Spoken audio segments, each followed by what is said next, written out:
Having your hair cut's not a bad way to find out what public attitudes are like. After all, barbers spend their lives talking to their customers. The mood here says the lazy southern Europeans need to start doing some work and stop getting the Dutch and Germans to pay their taxes. When I'm on holiday there, I'm sure we are working harder. Huh? It starts with a lunch. When we have lunch in Holland, yeah, we go to a shop, we buy a sandwich, and then we carry on.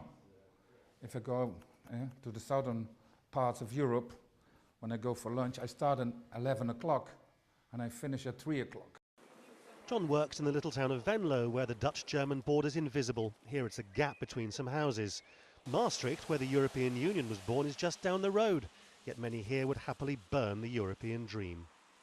Because Venlo's the hometown of Geert Wilders, leader of one of the growing parties trying to bring down the EU, which he insists has led its people the wrong way by opening up the borders. A lot of people won't like if there would be more controls at the border tomorrow. But if we could explain to the people that the benefits economically, when it comes to our sovereignty, when it comes to our immigration, if they are more stronger and bigger than the negative sides of it, I can sell it to a lot of people. Time has proven Europe's establishment powerless to stop the rise of these parties. If we were unable to stop the danger from the extreme right, it could easily, together with the populists, have the majority in the parliament in 2019. Businesses here, which rely on the borderless continent for the movement of goods, despair at the lacklustre political response to the anti-Europeans.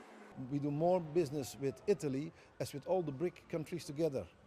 That wouldn't happen if there wasn't an EU, that wouldn't happen if there was no euro. And I cannot understand why the politicians from either which party cannot come with simple facts that everybody can understand the relevance and the importance of Europe.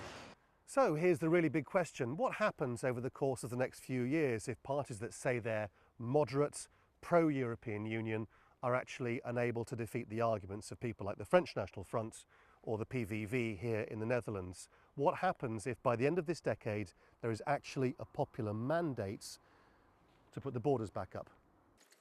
The anti-Europeans have managed to persuade many people that the economic liberal dream of free movement has become a social nightmare which has warped Europe's personality. Europe has spent 70 years trying to tear down its walls. By the time these children are adults, things might be very different. Lawrence Lee, Al Jazeera, Venlo.